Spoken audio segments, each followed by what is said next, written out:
دوستو آج ہم بات کریں گے سپریم کورٹ کی اس ججمنٹ کی جو 2014 19 جون کو آئی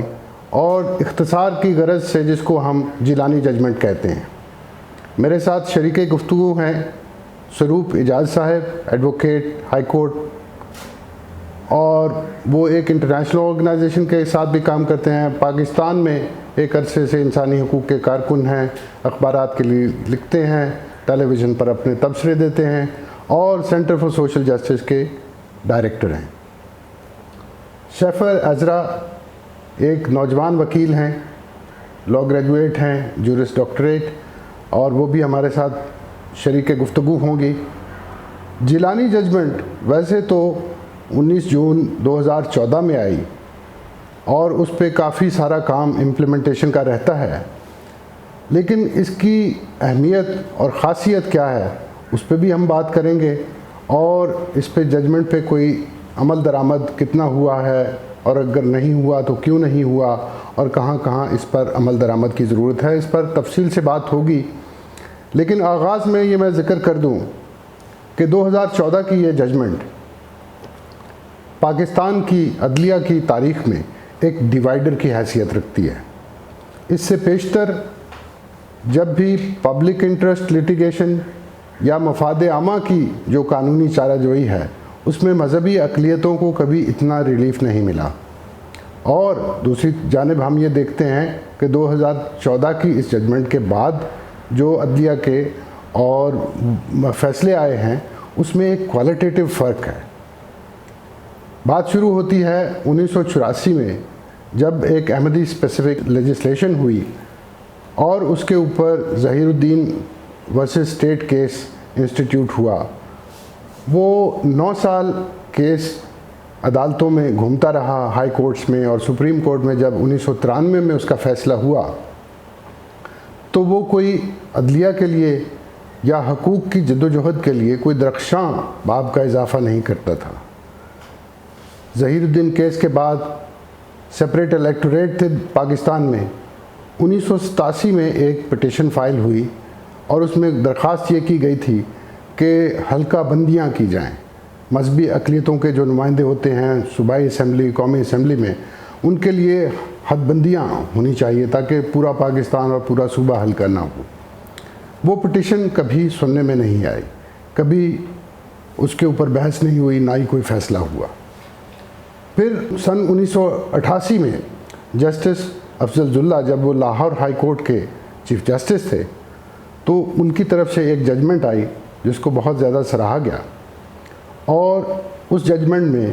جبری مشقت، خاص طور پر بھٹوں پہ کام کرنے والے مزدور، ان کو خاصا ریلیف ملا۔ یہ فیصلہ براہ راست مذہبی اقلیتوں سے تعلق تو نہیں رکھتا تھا، لیکن کیونکہ جبری مشقت کا شکار اور بھٹوں پہ کام کرنے والے بہت سے لوگ وہ مذہبی اقلیتوں سے تعلق رکھتے تھے، لہٰذا مذہبی اقلیتوں میں اس فیصلے کو بڑا سراہا گیا۔ جسٹس افضل جلہ کا ایک اور فیصلہ سپریم کورٹ میں، وہ بھی ایک یادگار کی حیثیت رکھتا ہے۔ سن 1992 میں خاص طور پر وراثت کے معاملے پر اور سکسیشن ایکٹ 1925 کو انٹرپریٹ کرتے ہوئے انہوں نے ایک مقدمے میں یہ قرار دیا کہ مسیحی خواتین کا جائیداد کا حصہ بھی وراثت میں اتنا ہی ہوگا جتنا مردوں کا ہوتا ہے۔ تو یہ ایک ججمنٹ تھی، اس کو بھی آپ لینڈ مارک ججمنٹ کہہ سکتے ہیں۔ باوجود اس بات کے کہ اس پہ کچھ کنٹروورسی سامنے آئی، لیکن یہ چیزیں قانون کا درجہ اس طرح سے بھی رکھتی ہیں کہ بین الاقوامی قانون جو اس معاملے میں پایا جاتا ہے وراثت کے اعتبار سے، مسیحی خواتین کے اعتبار سے، وہ یہی کچھ کہتا ہے۔ لیکن اس کے دوران ایک اور فیصلہ کن فیصلہ جو وفاقی شرعی عدالت سے آیا، وہ 1990 میں دفعہ 295C کی انٹرپریٹیشن پہ تھا۔ اس میں سوال وفاقی شرعی عدالت کے سامنے یہ لے جایا گیا تھا کہ کیا اہانت رسول کی جو سزا ہے وہ سزائے موت یا عمر قید ہو سکتی ہے، کیونکہ اس سے پیشتر 1986 کی جو قانون سازی اسمبلی میں ہوئی تھی اس میں یہ دونوں آپشن موجود تھے۔ وفاقی شرعی عدالت نے وہاں پر مسلم علماء کے اکثریتی رائے کو نظر انداز کرتے ہوئے، یعنی 3 علماء نے جب یہ کہا کہ سزائے موت ضروری نہیں ہے، اور جب 1 بلکہ 1.5 رائے یہ تھی کہ سزائے موت ہونی چاہیے، تو وفاقی شرعی عدالت نے 1990 میں اس کے حق میں فیصلہ دے دیا کہ اس کی مینڈیٹری سزا موت ہی ہوگی۔ یہ بھی ایک یادگار فیصلہ تھا۔ مذہبی اقلیتوں کا اس میں خاص طور پر عدم تحفظ کا احساس وہ گہرا ہوتا گیا۔ 1993 میں justice Naseem Hassan Shah, chief justice of Pakistan, ان کے سامنے جب ایک اپلیکیشن آئی کہ جداگانہ انتخابات کے معاملے پر صوبائی نشستوں کے اوپر، جبکہ مذہب کی کوئی تخصیص نہیں ہے جنرل نشستوں کے لیے، تو مرحوم ایڈوکیٹ نعیم شاکر صاحب کی طرف سے ایک اپلیکیشن داخل ہوئی جس میں یہ اجازت مانگی گئی کہ جب آئین میں یہ تخصیص موجود نہیں ہے تو پھر بلا تفریق مذہب جنرل نشستوں پر الیکشن لڑنے کی اجازت دی جائے۔ ابتدائی طور پر جسٹس نسیم حسن شاہ صاحب نے ایک عبوری حکم میں ان کو یہ اجازت دے دی اپنے کاغذات نامزدگی داخل کرنے کی، لیکن حتمی فیصلے میں وہ اس پہ قائم اس لیے نہیں رہ سکے کیونکہ الیکشن کمیشن کا یہ موقف تھا کہ آپ ایک حلقے میں اگر آئین کی تشریح اس طرح سے کریں گے کہ سب کا انتخاب میں حصہ لینا وہ جائز ہے اور وہ قانونی ہے، آئینی ہے، تو پھر دیگر حلقوں کے انتخاب پہ سوال آ جائے گا کہ وہ کیا غیر آئینی ہے۔ تو چیف جسٹس نسیم حسن شاہ نے اس درخواست پر فیصلہ یوں سنایا کہ جس میں الیکشن کمیشن کی وہ تعبیر جو وہ آرٹیکل 106 کی کر رہے تھے اور جس طرح سے پہلے گزشتہ انتخابات ہوتے رہے اسی کو جاری رکھا، اور یہ فیصلہ پھر جا کے 2002 میں ہوا کہ ملک میں جداگانہ انتخابات نہیں ہونے چاہیے۔ جسٹس نسیم حسن شاہ کے ہاتھوں ایک اور فیصلہ ہوا جو یادگار تھا، اور وہ غالباً 1995 یا 96 میں آیا، جس میں جسٹس صاحب کے پاس درخواست یہ تھی کہ وہ اسکول جو سن 1972 میں جو کلیسیاؤں کی ملکیت تھے اور جو قومی تحویل میں لیے گئے، کیا ان کی جائیداد بھی سرکاری تحویل میں چلی گئی یا جائیداد کا حق جو ہے وہ کلیسیاؤں کے پاس رہتا ہے۔ اس پر جسٹس نسیم حسن شاہ نے یہ فیصلہ دیا کہ یہ اس کی انتظامیہ اسکول کی وہ قومی تحویل میں گئی ہے، پراپرٹی نہیں گئی، تو یہ اس اعتبار سے وہ بھی ایک یادگار۔ 2006 میں جیلانی ججمنٹ سے پیشتر پاکستان ہندو کونسل کی طرف سے ایک درخواست سپریم کورٹ میں پہنچی، اور اس وقت افتخار محمد چودھری صاحب چیف جسٹس تھے، اور اس میں درخواست یہ کی گئی تھی کہ پاکستان میں کیونکہ جبری تبدیلی مذہب کے کئی واقعات ہو رہے ہیں تو عدالت حکومت کو یہ ڈائریکشن دے کہ وہ جبری تبدیلی مذہب کے حوالے سے قانون سازی کرے۔ یہ درخواست پڑی رہی، پھر 2012 تک یہ درخواست پڑی رہی، اس پہ کوئی کارروائی نہیں ہوئی، اور پھر اس کو ڈسپوز آف کر دیا گیا، ان اے وے ڈسمس کر دیا گیا۔ تو یہ تاریخ رہی ہے عدلیہ کی جیلانی ججمنٹ سے پیشتر، اور اس کے بعد 2017 میں خاص طور پر ایک بہت اہم ججمنٹ لاہور ہائی کورٹ میں چیف جسٹس منصور علی شاہ کے طرف سے آئی، اور اس میں مسیحی طلاق کے قانون سے متعلق وضاحت مانگی گئی تھی۔ لاہور ہائی کورٹ نے اس ترمیم کو جو ضیاء الحق کے دور میں سن 1984 میں غالباً کی گئی، اس کو مسترد کرتے ہوئے جو پہلے والا قانون تھا اس کو بحال کر دیا، جس کے تحت مسیحی فریقین کے لیے، نکاح کے فریقین کے لیے وہ آپشن بحال ہو گئے جو ان کو طلاق کے لیے ضروری تھے۔ طلاق کی ایک سے زیادہ وجوہات ہو سکتی ہیں۔ اس کے بعد chief justice supreme court, chief justice of Pakistan Saqib Nisar صاحب کی طرف سے 2019 جنوری میں ایک بہت اہم فیصلہ آیا، اور وہ فیصلہ تھا مسیحی نکاح کے رجسٹریشن سے متعلق۔ اس سے پیشتر کیونکہ قانون بہت پرانا تھا، اس میں اس کا اتصال یا تعلق نئے رجسٹریشن کے قوانین سے نہیں تھا، لہٰذا یونین کونسل کی سطح پہ وہ نکاح رجسٹر اور سرٹیفائی تو ہو جاتے تھے جو مسلمان طریقے کے نکاح ہوتے تھے، لیکن خاص طور پر مذہبی اقلیتوں کے نکاح کا بڑا مسئلہ تھا، سکھوں کا بھی مسئلہ تھا، ہندوؤں کا بھی مسئلہ تھا، کیونکہ قانون موجود نہیں تھے۔ مسیحی نکاح کے قانون ویسے پرانے بہت زیادہ ہو گئے تھے، تو کورٹ نے یہ آرڈر دیا نادرا کے لیے اور یونین کاؤنسل کے لیے، یہ نکاح جو ہیں ان کی اسی طرح سے رجسٹریشن کریں جس طرح کے اکثریت آبادی کے ہوتے ہیں۔ ان ججمنٹس کو اگر آپ دیکھ لیں تو آپ اس کو ایک بین الاقوامی معیار کے اوپر رکھ سکتے ہیں۔ یہ اتنی پائے کی ججمنٹس ہیں، یہ سائٹڈ ججمنٹس ہیں، اور یہ ججمنٹس جو ہیں اس میں بین الاقوامی سورس جو ہے قانون کا، اصول جو ہیں قوانین کے اور انصاف کے، ان سے مدد لی گئی ہے، ان کا حوالہ دیا گیا ہے۔ تو دوستو، آج ہم جیلانی ججمنٹ کو اس لیے ڈسکس کر رہے ہیں کہ ایک تو اس کی امپلیمنٹیشن کے حوالے سے دیکھا جا سکے، پرکھا جا سکے، اور دوسرا اس اعتبار سے کہ یہ ایک انتہائی ججمنٹ تھی جس نے ایک مزاج جو ہے اور ایک رواج اس کو فروغ دیا عدلیہ کی سطح پہ اور حقوق کی تفہیم کے سلسلے میں۔ تو ہم شروع کرتے ہیں کچھ سوال و جواب کا سلسلہ، اور شافر ہمیں رہنمائی کریں گی کہ ہم کن کن موضوعات پہ بات کریں گے۔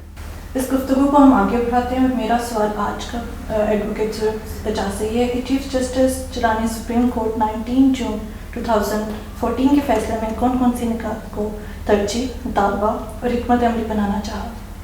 جسٹس اسدب حسین جیلانی کی جو 19 جون 2014 کی ججمنٹ ہے، وہ میری نظر میں تو خیر اس میں بہت سے اہم نکات ہیں، مگر دو بنیادی سطح پر یہ ججمنٹ جو ہے اس آزادی اظہار مذہب، آزادی مذہب سے ڈیل کرتی ہے۔ پہلا لیول تو ہے تشریح کا لیول، جو دستور پاکستان میں آرٹیکل 20 ہے، جو کہ فریڈم آف ریلیجن گارنٹی کرتا ہے پاکستان کے تمام شہریوں کو۔ اس کی جو تشریح ججمنٹ میں کی گئی، میری نظر میں وہ جتنی ماڈرن، جدید، بین الاقوامی قوانین اور اصولوں کے مطابق تھی، وہ میرا خیال انپریسیڈنٹڈ تھی، جس میں جو تینوں کمپوننٹ جو آزادی اظہار مذہب کے ہیں،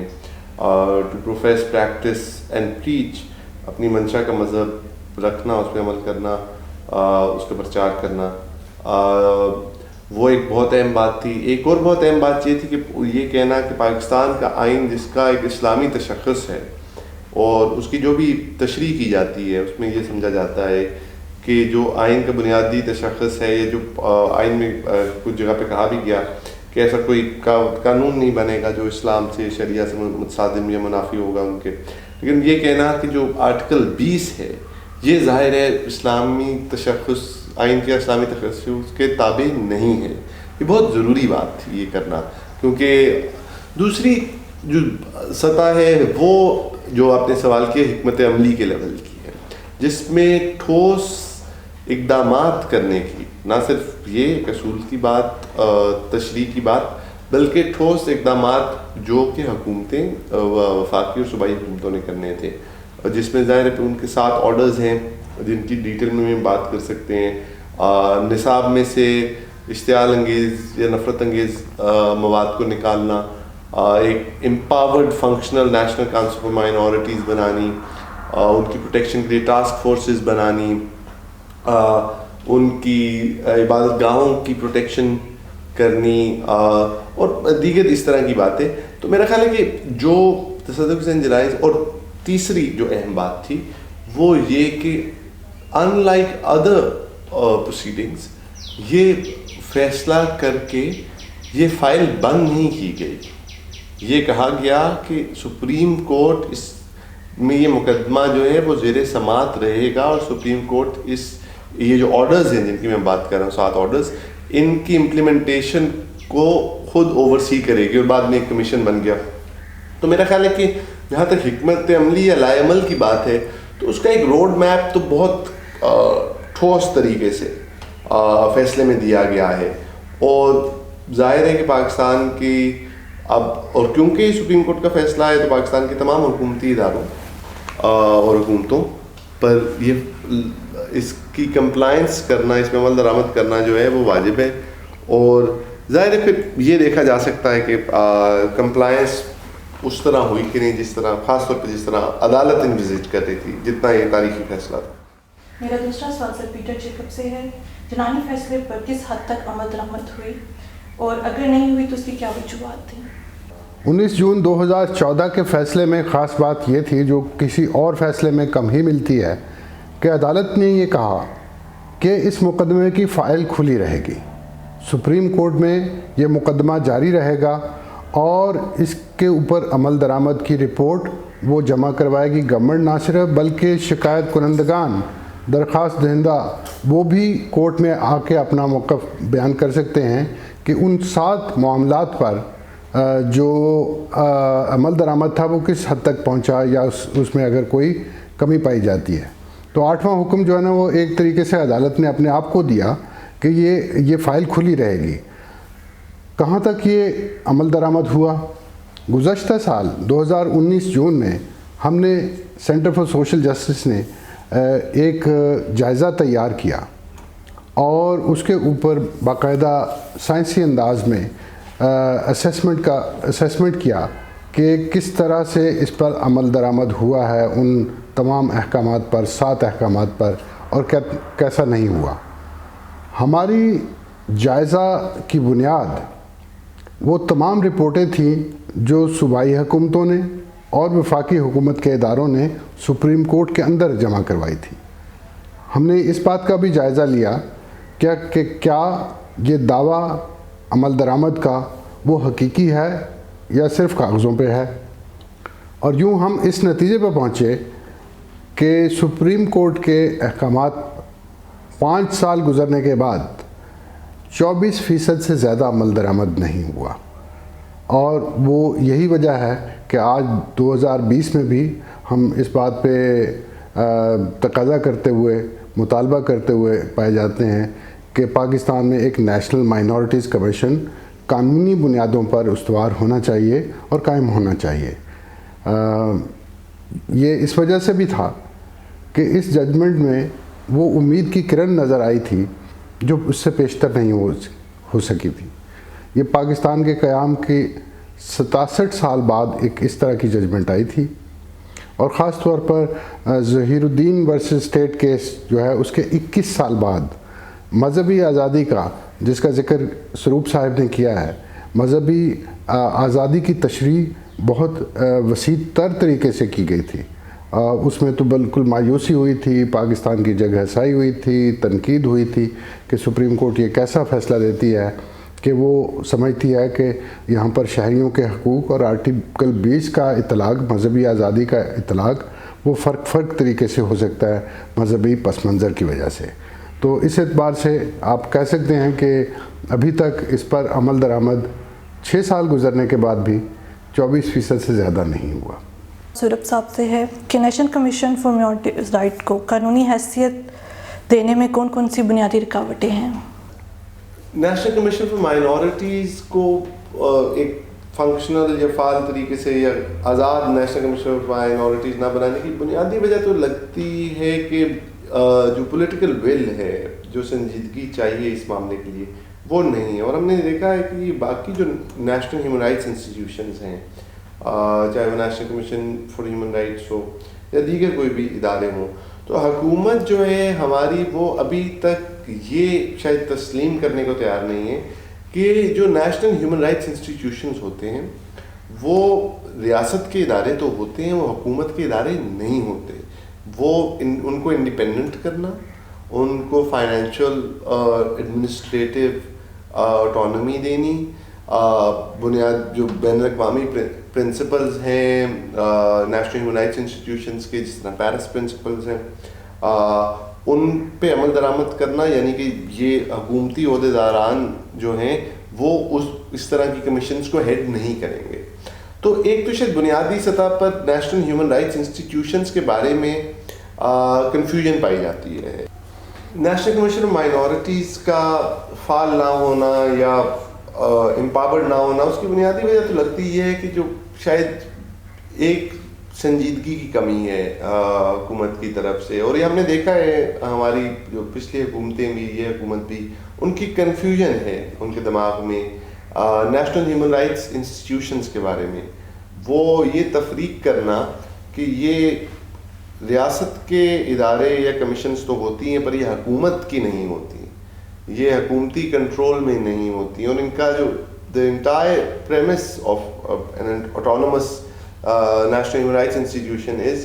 کہ وہ اپنا کام جو ہے وہ حکومتی مداخلت کے بغیر کر سکے, اور اس کے پاس آٹونومی جو ہے وہ فسکل بھی ہونی چاہیے, وہ ایڈمنسٹریٹو بھی ہونی چاہیے, وہ مینڈیٹ کی بھی ہونی چاہیے. یہ اصول جو ہیں یہ واضح کیے گئے ہیں بین الاقوامی سطح پر, جن کو ہم پیرس پرنسپلس کہتے ہیں. تو ایک تو بنیادی وجہ یہ لگتی ہے کہ جو نیشنل ہیومن رائٹس انسٹیٹیوشنز ہیں ان کی امپاورمنٹ جو ہے وہ ایجنڈا پر نہیں رہی ہے. اف اینی تھنگ لگتا یہ ہے کہ جہاں پہ کہیں کچھ امپاورمنٹ تھی بھی اس کو رول بیک کرنے کی کوشش کی ہے. جہاں تک یہ جو کمیشن کی بات ہے, جو حکومت نے کبھی, کیونکہ ایک فعال نیشنل کمیشن فار مائنورٹیز تو کبھی بنایا ہی نہیں, جو انہوں نے ابھی بنایا ہے وہ میرے نظر میں تو ہماری سپریم کورٹ کا جو فیصلہ ہے, جسٹس صدق حسین جیلانی صاحب کا فیصلہ جو انویزج کرتا ہے نیشنل کاؤنسل فار مائنورٹیز, وہ لگتا ہے کہ زیادہ فعال, زیادہ امپاورڈ باڈی ہے. بین الاقوامی قوانین جو ہیں وہ بھی اس وجہ سے میں نے پہلے عرض کی کہ بہت کلیئر ہیں. تو یہ جو ابھی کمیشن بنی ہے مجھے تو لگتا ہے کہ ہمارے ڈومیسٹک اور انٹرنیشنل دونوں سٹینڈرڈز پہ یہ پورا نہیں اترتی, اور یہ ایک افسوسناک بات ہے کیونکہ یہ پاکستان کی انسانی حقوق کی تنظیموں کا, پاکستان کی سول سوسائٹی کا, پاکستان کی مذہبی اقلیتوں کا تو یہ بہت عرصے سے ڈیمانڈ رہی ہے. لیکن اب تو یہ ڈیمانڈ, اب تو یہ سپریم کورٹ کا حکم بھی تھا اور اس پہ عمل درآمد نہ ہونا ایک افسوسناک بات ہے. میرا آخری سوال یہ ہے کہ اس کمپلائنس کو لے کر آپ اپنی کوئی ترجیح پیش کرنا چاہیں گے؟ ترجیح کی جہاں تک بات ہے, میں یہ سمجھتا ہوں کہ خاص طور پر ان اداروں کا تشکیل پانا جن کا ذکر اس ججمنٹ میں کیا گیا ہے وہ بہت ضروری ہے. وہ ایک اداراتی فریم ورک مہیا کریں گے یہاں پر مذہبی اقلیتوں کے حقوق کے تحفظ سے متعلق, اور اسی وجہ سے national commission for minorities rights وہ ایک اہم ادارہ ہے جس کا وجود میں آنا بہت ضروری ہے, اور وہ قانونی بنیاد پہ ہو اور اس کا تقرر بہت اچھا ہونا چاہیے اور ان کو اختیارات اور وسائل ملنے چاہیے. اور اس کے ساتھ ساتھ جو ججمنٹ میں حکم نمبر 2 ہے وہ خاص طور پہ تعلق رکھتا ہے اس وقت جو نصاب کی, یکساں نصاب کی پالیسی بنائی جا رہی ہے, اور اس کا تعلق جو ہے نظام تعلیم سے ہے, کتب سے ہے جو پڑھائی جائیں گی. اور اس میں کہا گیا ہے کہ پاکستان میں تعلیم ایسی ہونی چاہیے جس سے امن کو فروغ ملے, طلباء کو, نئے ذہنوں کو, نئی نسل کو وہ تمام مواد مہیا ہونا چاہیے جس سے ان کا دنیا کا تصور, دنیا کو دیکھنے کا تصور, اس سے رشتہ قائم کرنے کا انداز وہ قیام امن کے فروغ کے لیے ثابت ہو کہ وہ اس طرف ان کی رہنمائی کرتا ہے. دیکھیے, جو میں پیٹر صاحب کی دونوں باتوں سے بالکل اتفاق کرتا ہوں. ایک تو یہ فریم ورک بنانا, اداروں کو امپاور کرنا, کیونکہ وہ باقی جو حکم ہیں, باقی جو آرڈرز ہیں ان کی کمپلائنس کے لیے بھی آپ کو اس طرح کا فعال ایک national commission for minority rights جیسے انسٹیٹیوشن چاہیے. نفرت انگیزی, اشتعال انگیزی جو نصاب میں ہے وہ ایک لانگ سٹینڈنگ چیز ہے, اور ہم اس نہج پر جہاں تک پہنچے ہیں وہ بھی نصاب میں ایسی جو تبدیلیاں کی گئیں, اور اب لگتا یہ ہے یا خدشہ یہ ہے کہ شاید ہم جہاں پر ہیں اس سے بھی پیچھے دھکیلنے کی کوشش نہ ہو. اس کے ساتھ ساتھ تو یہاں پہ میں بالکل متفق ہوں پیٹر صاحب کی دونوں باتوں سے. تیسری بات یہ ہے کہ ہم نے بات کی شروع میں نے عرض کی تھی کہ ایک پولیٹیکل ول کی کمی ہے, لیکن ساتھ ساتھ چاہے جو دوسری بات بھی کرنے کی ضرورت ہے وہ کیپیسٹی کی بھی ہے. تو it is both willingness and capacity, کہ ہم دیکھتے ہیں کہ جو انتظامی صلاحیت چاہیے, خواہ وہ کوارڈینیشن کی ہو, خواہ وہ وفاقی اور صوبائی حکومتوں کی کوارڈینیشن کی ہو, خواہ وہ حکومتی محکموں کی آپس میں کوارڈینیشن کی ہو, جو اس تمام جو عدالتی احکامات ہیں ان کی امپلیمنٹیشن کے لیے ضروری ہے, ہمیں اس میں بھی جو ہے بہت فیلئر نظر آ رہا ہے. تو یہ ڈکلائن ظاہر ہے لارجر ڈکلائن ہے ہماری انتظامی صلاحیات کا وفاقی اور صوبائی حکومتوں کی اور جو پیچھے حکومتیں رہی ہیں. تو دونوں چیزیں جو political the willingness and capacity ان کے دونوں میں وہ سنجیدگی بھی چاہیے آپ کو کہ آپ منومن یہ فیصلہ جو ہے اس پہ عمل درآمد کرنا چاہیں, اور ساتھ ساتھ وہ صلاحیت بھی بنانی ہے حکومتی اداروں میں, حکومتی محکموں میں, کہ وہ آپس میں یہ مکالمہ کر سکیں, وہ اسٹیک ہولڈرز کے ساتھ یہ مکالمہ کر سکیں, وہ یہ تحقیق کر سکیں, وہ جو اقدامات عدالت نے کہے ہیں وہ لے سکیں, اور وہ عدالت میں جا کے پھر اپنی کارکردگی پیش بھی کر سکیں. تو مجھے لگتا ہے کہ یہ دونوں چیزیں جو ہیں, باقی جو بات ہے وہ پیٹر صاحب نے کر دی اور میں اس سے بالکل متفق ہوں. تو سوال یہ ہے کہ اس ججمنٹ پر عمل درآمد کس طرح سے ممکن بنایا جائے, اور کیا ہمیں اس بات سے دل برداشتہ ہو کے بیٹھ جانا چاہیے کہ سپریم کورٹ کے احکامات پہ عمل درآمد بہت معمولی ہوا ہے, کم ہوا ہے؟ جواب اس کا یہ ہے کہ خاص طور پر وہ لوگ جو مسیحی, ہندو, پارسی, سکھ کمیونٹی میں قیادت کا رول ادا کر رہے ہیں, وہ سیاسی, سماجی, مذہبی جو بھی قیادت کا رول ادا کر رہے ہیں, ان کو بڑے حوصلے کے ساتھ پہلے تو یہ سمجھنا ہوگا کہ یہ ہمارے ریاست کے اندر مختلف اداروں کا وہ ڈکلائن ہے. اگر پارلیمنٹ کوئی قانون سازی کر ہی نہ رہی ہو تو پھر ہم اس سے یہ گلہ کیا کریں گے کہ وہ صرف مائنورٹی پہ کیوں نہیں کر رہی. اگر وہاں پر بحث کا معیار نیچے آ جائے تو پھر ہمیں وہ بھی فکر ہونی چاہیے. اسی طرح سے ہماری گورننس کے یا آداب حکمرانی کے جو مسائل ہیں, انتظامی مسائل ہیں, ان کو بھی نظر میں رکھنا ہوگا. تو وہ لوگ جو کسی نہ کسی طرح سے مذہبی اقلیتوں میں قائدانہ رول ادا کر رہے ہیں, ان کو یہ ذہن میں رکھنا چاہیے کہ یہ بڑا صبر آزما کام ہوگا. یہ صرف ایک ججمنٹ نہیں, دراصل اس جیلانی ججمنٹ کے اطلاق کے ساتھ ہم پاکستان کو یوں سمجھ لیجئے کہ اصلاحات کی طرف لے کے جا رہے ہیں. ہم ایک بہتر انتظام کی طرف جا رہے ہیں, ہم حقوق کی بہتر تفہیم اور احترام کی طرف جانا ہے ہمیں, اور جہاں سب حقوق کا احترام ہوگا اور سب کا احترام ہوگا. ادارہ برائے سماجی انصاف نے اسی ججمنٹ کے تحت پہلی درخواست 2016 کو داخل کی, جس میں خاص طور پر جو درسی کتب میں پائے جانے والا نفرت انگیز مواد تھا اس سے متعلق درخواست ایک پیش کی. اس ججمنٹ کے بعد اس وقت تقریباً 16 سماعتیں ہو چکی ہیں مختلف بینچز کے ساتھ. 2016 اور 2017 میں البتہ کوئی سماعت نہیں ہوئی سپریم کورٹ کی سطح پہ. اس کے لیے کیونکہ بینچ تشکیل پاتا ہے, اس کے لیے بھی کوشش کرنا پڑتی ہے, درخواست دینا پڑتی ہے.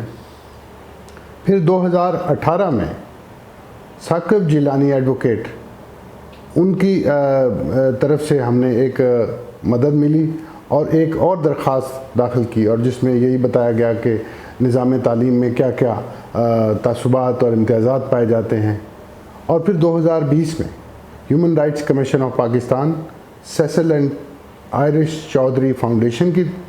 طرف سے ایک مشترکہ درخواست ہم نے سپریم کورٹ میں اسی ججمنٹ کے اطلاق اور نفاذ کے لیے وہ داخل کی, اور وہ اس سے متعلق تھی کہ ایک کمیشن بنا دیا گیا ہے جس کو اختیار نہیں دیا گیا, جس کی قانونی بنیاد نہیں ہے. تو ساتھیوں, آپ کے ساتھ مل کے ادارہ برائے سماجی انصاف کے بورڈ آف ڈائریکٹرز, سٹاف, رضاکار, تمام لوگ اس بات پہ قائم رہیں گے کہ پاکستان میں ایک معیاری تبدیلی کے لیے, انسانی حقوق کے احترام کے لیے اور مذہبی اقلیتوں کے حقوق کے تحفظ کے لیے اس ججمنٹ پر عمل درآمد یہ ہماری اولین ترجیح ہوگا. ہماری ترجیح ہوگی تو یہ شاید حکومتوں کی ترجیح بھی بنے گی. بہت بہت شکریہ. مہمانوں کا بہت بہت شکریہ. سروپ صاحب اور شیفر رضا, آپ کا بہت بہت شکریہ.